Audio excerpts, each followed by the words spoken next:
Everyone, Radhe Radhe. आप सभी का हमारे चैनल में बहुत बहुत स्वागत है।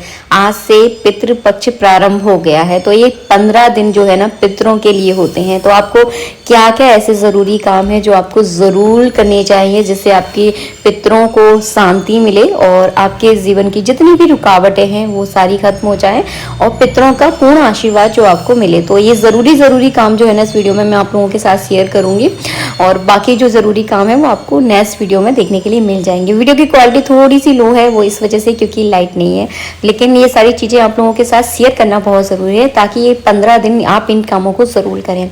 सबसे पहला काम आपको ये करना है कि तर्पण आपको ज़रूर करना है। पिता के रहते हुए बेटा तर्पण नहीं करता है। अगर आपके पिताजी हैं तो आप तर्पण ना करें, तो पिताजी को करना चाहिए तर्पण। तो घर में जो है ना तर्पण करना बहुत ज़रूरी है। तर्पण कैसे किया जाता है इस विषय में मैं आप लोगों के साथ कई वीडियो शेयर कर चुकी हूँ। अगर आपको फिर भी देखना है तो आप मुझे कमेंट बॉक्स में कमेंट करके बताएं, मैं आपके लिए नया वीडियो ज़रूर लेकर आऊँगी।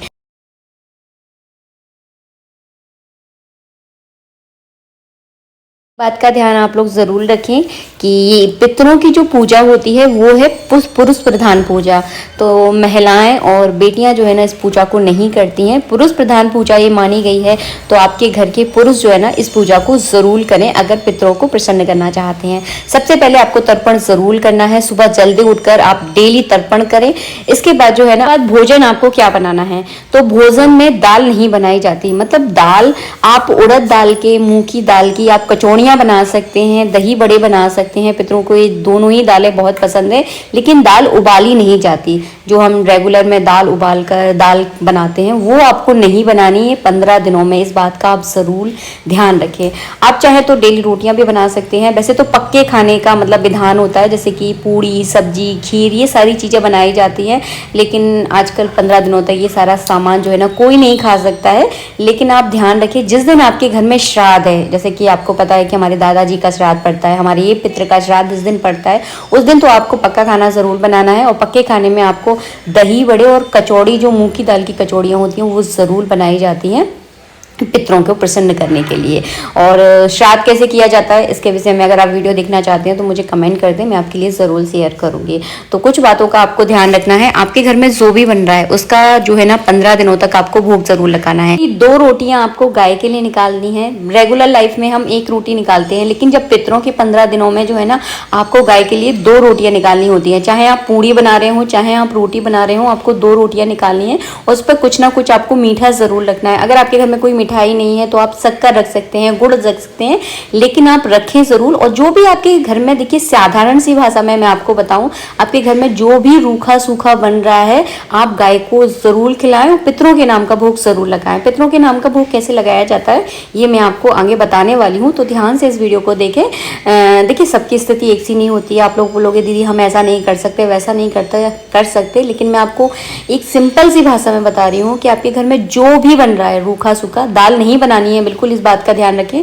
अगर आपके घर में ऐसे रिवाज है कि आपके यहाँ घर में दाल बनाई जाती है तो आप बना सकते हैं। देखिए हर घर की और हर समाज की और हर प्रांत की अपनी एक परंपरा होती है, लेकिन यहाँ मैं अपने राज्य की परंपराओं के बारे में आप लोगों के साथ शेयर कर रही हूँ। हमारे यहाँ स्ट्रिक्ट मतलब ये रहता है कि हम लोग जो है ना दाल नहीं बना सकते। बाकी आप अपनी परंपराओं को ज़रूर ध्यान रखें, मेरी बातें सुने, लेकिन अपनी परंपराओं को ज़रूर ध्यान रखें। मैं अक्सर आपको वीडियो में बताती हूँ कि अपनी जड़ों से जुड़कर रहिए। आप किस पेड़ से निकले हो तो वहाँ की जड़ें कैसी हैं, वहाँ के रीति रिवाज कैसे हैं, उस चीज़ से आपको जुड़ना है। मैंने आज भोजन में बनाया है भिंडी की सब्जी है, रोटी है, उसके साथ मैंने थोड़ा सा बूरा लिया है मीठे में। अगर आपके घर में कोई मिठाई है तो मिठाई ले सकते हैं, नहीं है तो केवल शक्कर, तो देखिए हम सबके घर में होती है तो आप शक्कर का भी भोग लगा सकते हैं। वैसे पितरों के लिए अगर देखा जाए तो खीर बहुत प्रिय है, मतलब सफ़ेद चीज़ें पितरों को बहुत प्रिय हैं, तो आप खीर बना सकते हैं। सफ़ेद कलर की आप कोई मिठाई रख सकते हैं, तो अपने हिसाब से देख लें जैसा देखिए आपके यहाँ हो पाए उस हिसाब से। आज हमारे यहाँ बहुत ज़्यादा तेज़ है ना बारिश हो रही है। चलिए अब मैं आपको पितरों का हवन करना दिखाऊंगी कि कैसे किया जाता है, बहुत ही साधारण और सिंपल तरीके में। पितरों के लिए जो हवन होता है वो घर के बड़े करते हैं। जैसे कि अगर आपके ससुर आपके साथ रहते हैं, आपके आसपास रहते हैं, तो अपने ससुर से पितरों के नाम का हवन करवाइए। अगर आपके ससुर नहीं हैं, आपके पति हैं, तो उनसे हवन करवाइए। अगर आपके पति सुबह सुबह कहीं मतलब चले जाते हैं अपने काम काज के लिए, ऑफिस वगैरह जाते हैं, तो अपने बेटे से भी आप इस हवन को करवा सकते हैं। यहाँ पर सबसे पहले आपको गौरी गणेश के नाम की आहुति जरूर देनी है। इसके बाद जो है ना आप अपने पितरों के नाम की आहुति दें। जब पितरों के नाम की आहुति दी जाती है तो क्या बोला जाता है आपको मैं डिस्क्रिप्शन में लिख कर दूंगी, क्योंकि बोलने में अगर मैं बोलूंगी तो आप समझ नहीं पाओगे और शायद मेरे बोलने से थोड़ा सा अशुद्ध हो सकता है ये सारी चीजें, तो मैं आपको डिस्क्रिप्शन में लिख कर दूंगी, नहीं तो कम्युनिटी पर मंत्रों की पोस्ट डाल दूंगी, तो आप वहां पर पढ़िए, उस चीज को अच्छे से समझिए। इसके बाद जो है ना आपको पितरों के नाम का भोग लगाना है। मैं अक्सर आपको वीडियो में बताती हूँ कि जब भी आप अग्नि में भोग लगाते हैं, जिसके भी नाम का लगा रहे हैं वहां तक वो ये भोग जो है ना पहुंच जाता है। तो अग्नि में कभी भी नमक का भोग ना लगाएं, जैसे कि पूरी सब्जी का भोग ना लगाएं, मतलब सब्जी का आपको यूज बिल्कुल नहीं करना है। यहाँ पर देखिए बेटू मेरा भोग लगा रहा है, तो कैसे लगा रहा है, रोटी के साथ शक्कर का भोग लगा रहा है, तो इस तरह से आप लगा सकते हैं। खीर का डायरेक्ट भोग लगा सकते हैं। मैं जैसे आपको समझा रही हूँ ना, आपको अच्छे से समझ में आ रहा होगा। तो यहाँ पे 5 बार हमने भोग लगाया है। इसके बाद घी का जो है ना आचमन करवाया है, क्योंकि भोग लगाने के बाद जल पिलाया जाता है, अग्नि में जो है ना घी पिलाया जाता है, तो हमने यहाँ पर भोग लगा दिया है। इसके बाद जो है ना कौओं के लिए निकाला जाता है। ये जो 15 दिन होते हैं पितरों के लिए, तो आपको कौओं के लिए भोग जरूर निकालना है।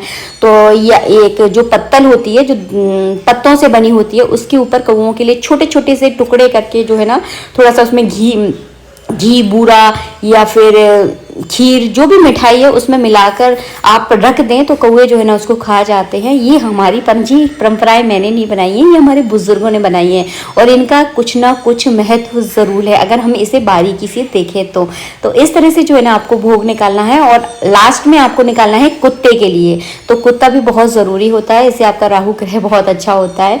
तो ये सारे सामान जो है ना इस तरह से आपको भोग लगाना है। इन दिनों में आप गीता का या भगवत गीता का जो है ना पाठ करते हैं तो पितरों को बहुत मोक्ष की जो है ना प्राप्ति होती है। अगर आप पितृ से बहुत ज़्यादा पीड़ित हैं, आपकी कुंडली में अगर पितृ दोष है, तो आप इन सारे उपायों को कीजिए। मैंने तो एक नॉर्मल लाइफ के आपको उपाय बताए हैं। अगर आपको कुछ गहराई से और भी चीज़ें जानना चाहते हैं तो इसके बारे में मैं वीडियो बना दूंगी। ये वीडियो मैंने बहुत जल्दी में बनाया है, क्योंकि आप तक ये इन्फॉर्मेशन जो है ना मुझे पहुंचानी थी, क्योंकि समय चले जाने के बाद फिर जानकारी कोई मतलब की नहीं रहती। तो इन सारी चीज़ों का आप ध्यान ज़रूर लिखें।